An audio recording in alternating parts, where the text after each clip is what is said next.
Welcome students. अभी तक हम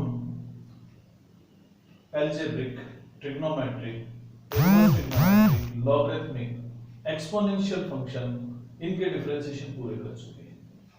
इसके बाद हमने इक्वेशंस के डिफरेंशिएशन करना भी सीख लिए हैं, ऐसे फंक्शंस के भी डिफरेंशिएशन करना सीखे हैं जहां वेरिएबल पर वेरिएबल पावर्स आती हैं।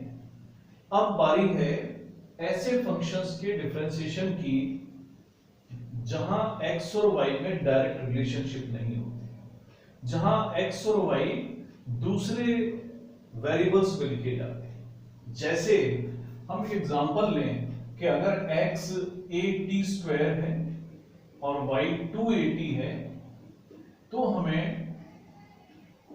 Derivative of y with respect to x find करना है, यानी dy/dx फाइंड करना है। लेकिन यहां दिक्कत यह है कि यहां पर x का और y का रिलेशनशिप सीधा नहीं दिया हुआ है। तो ऐसी सिचुएशंस में जहां x और y डायरेक्टली कनेक्ट ना होकर किसी और वेरिएबल के साथ कनेक्ट होते हैं, जैसे हम यहां देख रहे हैं कि x और y दोनों t के साथ में कनेक्टेड हैं, यानी ये पैरामीटर जो है जहां ये कनेक्ट हैं वो t है। ऐसी इक्वेशंस को हम पैरामेट्रिक इक्वेशंस कहते हैं। और जब ऐसी सिचुएशंस में हमें derivative of y with respect to x find करना हो तो इसे हम पैरामेट्रिक डिफरेंशिएशन कहते हैं। तो इसको डिफरेंशिएट करने के लिए हम दोनों x और y का differentiation with respect to t करते हैं। तो यहां पर dx/dt होगा, a कांस्टेंट है और t² का डिफरेंशिएशन 2t होगा। यहां ये जो इक्वेशन आती है इसको हम इक्वेशन 3 डाल देते हैं, और ऐसे ही y का भी डिफरेंशिएशन t के रेस्पेक्ट में करते हैं तो हमें 2a मिलता है, इक्वेशन 4 डाल। अब dy/dx फाइंड करने के लिए जो dy/dt है उसको dx/dt से डिवाइड कर देते हैं, यानी 2a को 2at से डिवाइड कर देते हैं। जो कुछ बचता है वही हमारा derivative of y with respect to x होता है।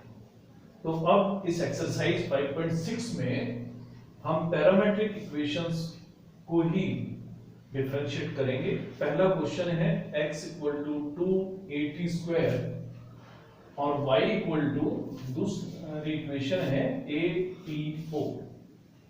इसी तरह से हम इक्वेशन 1 और 2 इन पर डाल देते हैं। पहले dx/dt फाइंड करेंगे। यहां पर 2a कांस्टेंट है और t² का डिफरेंशिएशन 2t हो गया, यानी 4at। ऐसे ही यहां पर dy/dt फाइंड करने के लिए a कांस्टेंट है और t4 का डिफरेंशिएशन 4t³ होगा, यानी 4at³। अब हम इसको इक्वेशन नंबर 4 पुट कर देते हैं। dy/dx फाइंड करने के लिए हमेशा dy/dt को dx/dt से डिवाइड करें, यानी 4at को 4at³ से डिवाइड कर देंगे तो हमें मिलेगा 1/t²।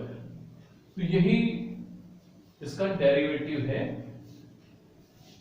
y का x के रेस्पेक्ट में।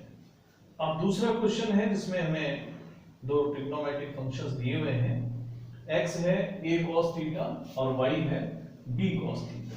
यहां पर x और y दोनों पैरामीटर थीटा से कनेक्ट हैं।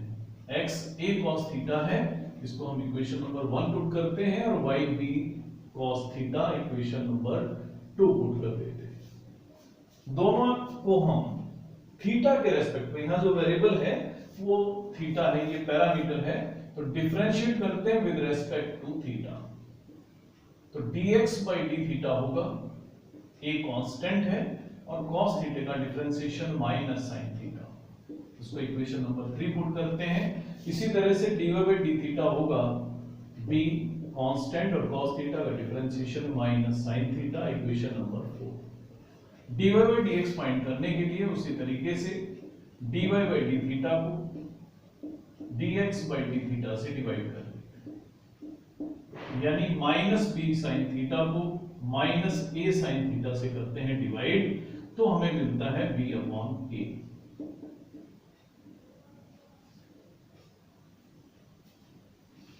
अगला क्वेश्चन है जो क्वेश्चन नंबर 3 है, वहां पर x sin t है और y cos 2t। यहां पर भी वेरिएबल t दिया गया है, तो दोनों इक्वेशंस को हम t के रेस्पेक्ट में डिफरेंशिएट करते हैं। तो dx by dt होगा cos t,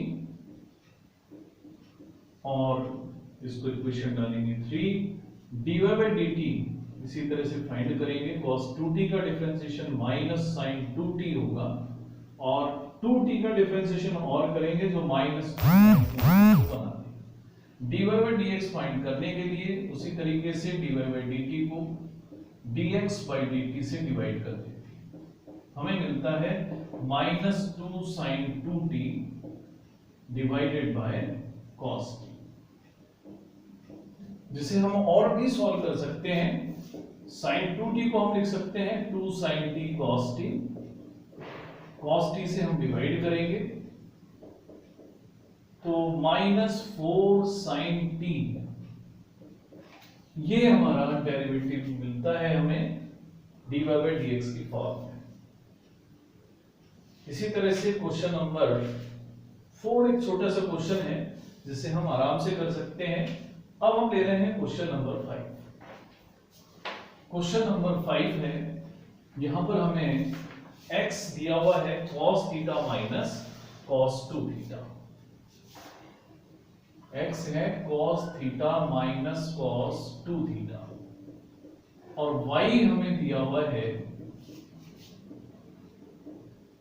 वो भी थीटा की टर्म्स में ही है, sin theta minus sin 2 theta. हमें dy by dx he find करना है, और dy by dx फाइंड करने के लिए पहले dx by d थीटा हम फाइंड करेंगे।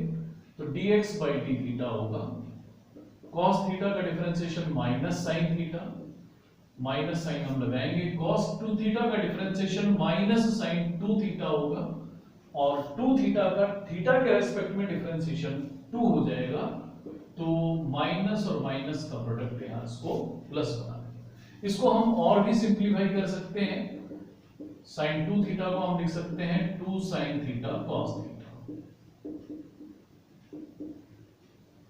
sin थीटा हम कॉमन ले लेंगे, तो माइनस 1 प्लस 4 cos थीटा, ये बनेगी इक्वेशन नंबर 3, ये dx by d theta.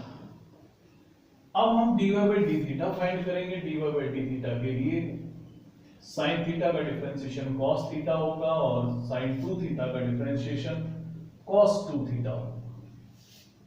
2 theta का डिफरेंशिएशन और करना है, वो 2 हो जाएगा। अब इसको हम डालते हैं equation number 4। dy by dx find करने के लिए dy by d थीटा को dx by d थीटा से डिवाइड कर देते हैं, यानी cos theta minus 2 cos 2 theta को डिवाइड कर देंगे, sin theta divided by minus 1 plus 4 cos theta. चाहे तो हम इसको और सॉल्व कर सकते हैं, जैसे 2 cos 2 थीटा को cos 2 थीटा को हम लिख सकते हैं 2 cos स्क्वायर थीटा माइनस, नीचे हम लिखा रहने दें sin theta into minus 1 plus cos 4 theta. तो सॉल्व करने के बाद हमें मिलेगा cos theta minus 4 cos square theta minus 1 divided by sin theta into minus 1 plus 4 cos theta. तो ये बन जाता है हमारा dy by dx। अब क्वेश्चन नंबर 6 हम ले रहे हैं। 6th क्वेश्चन है x इक्वल टू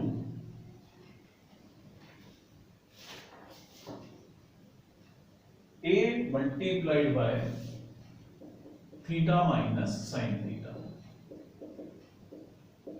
और y जो है हमारा फंक्शन जो थीटा की फॉर्म में लिखा हुआ है a multiplied bye 1 plus cos theta.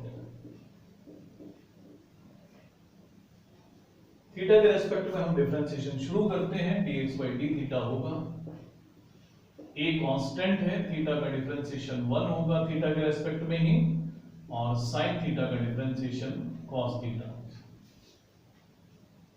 अब इक्वेशन नंबर 3 इसको डाल दें। dy by d theta find करने के लिए a कांस्टेंट है, 1 का डिफरेंशिएशन 0 होगा और cos थीटा का डिफरेंशिएशन माइनस साइन थीटा होगा। dy by dx बिल्कुल उसी प्रकार से dy by d थीटा को dx by d थीटा से डिवाइड करना है, तो हमें मिलेगा minus a sine theta upon a into 1 minus cos theta. ये आप कैंसिल कर दें, माइनस साइन थीटा, और इसे भी हम लिख सकते हैं माइनस, अगर हम कॉमन ले लें तो cos थीटा माइनस 1, यानी सिंप्लीफिकेशन के बाद में dy by dx को लिखा जा सकता है sine theta divided by cos theta minus 1। अब उसके बाद में मैं अगला क्वेश्चन ले रहा हूं, जो क्वेश्चन नंबर 8 है। 8 question,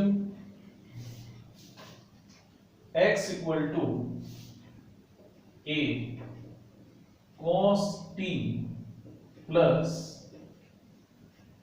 log tangent t by 2।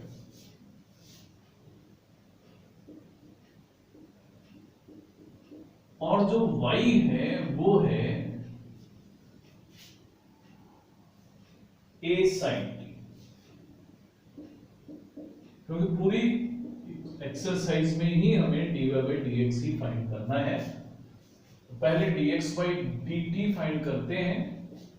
ये होगा a कांस्टेंट है, cos t का डिफरेंशिएशन माइनस sin t होगा, log टेंजेंट t by 2 का डिफरेंशिएशन होगा 1 अपॉन टेंजेंट t by 2। अब टेंजेंट t by 2 का डिफरेंशिएशन होगा secant स्क्वायर t by 2, और फिर t by 2 का डिफरेंशिएशन होगा 1 by 2। यहां पर y का डिफरेंशिएशन करेंगे t के रेस्पेक्ट में, dy by dt होगा a cos t। हम सॉल्व भी कर लेते हैं। पहले dx by dt को सॉल्व करा, माइनस sin t,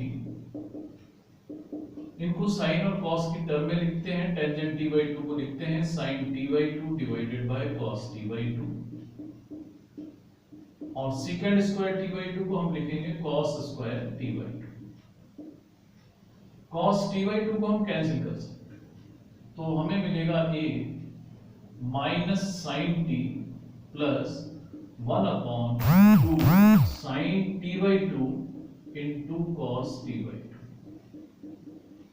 जबकि हमें जो dy by dt दिया हुआ है वो 1 अपॉन साइन t दिया हुआ है।